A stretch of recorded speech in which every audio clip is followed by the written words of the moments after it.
This is a DRO data sheet that we use quite often, and the purpose of this data sheet is to try and increase the interval of the DRO as quickly as possible, because it's not realistic for someone to be on a minute DRO and you can't get other things done. You can't really do programming when a DRO timer is going off every single minute.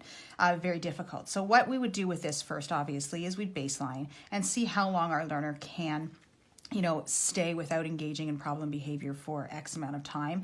We would determine that number. Pretend it's 1 minute. I'm going to start my DRO interval at 1 minute.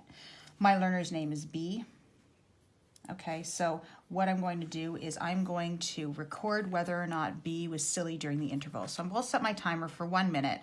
And during that first minute while I was teaching, B wasn't silly. I was able to get some teaching done. B didn't engage in problem behavior, and I was able to give some type of reinforcement. Timer goes off, give him some type of reinforcement, and I'm going to put down a plus. Next time around, I set my timer for 1 minute again. I'm teaching at the 30-second mark, pretend B engaged in some type of negative behavior. I'm going to mark a minus down here, and I'm not going to give him, I'm going to try and redirect him. I'm also going to not give reinforcement, and I'm going to reset the timer. So I'll restart the timer for 1 minute. Another entire 1 minute goes by. B was fantastic. He gets a plus, and he also receives reinforcement. Next time around, another 1 minute.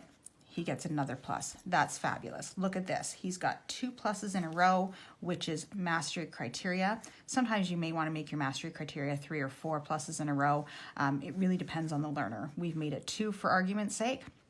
Next time around, I'm going to set my DRO timer for 2 minutes.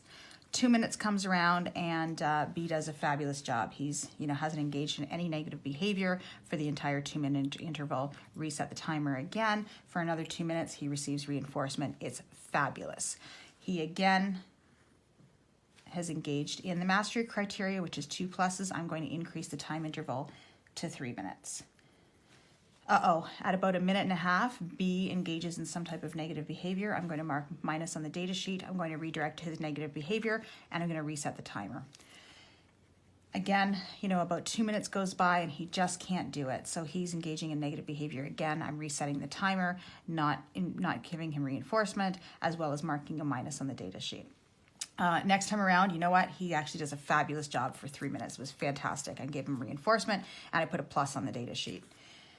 Next time around, he's engaging in negative behavior. Say he engages in negative behavior for 3 intervals in a row.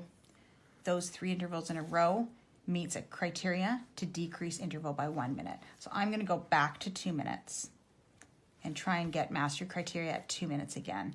He, engages in negative behavior, but then he steps up to the challenge. He gets reinforcement. He goes for 2 consecutive intervals at 2 minutes. Then we increase it again to 3 minutes, and this time around he is able to meet that criteria again, so then I can move it up to 4 minutes, etc.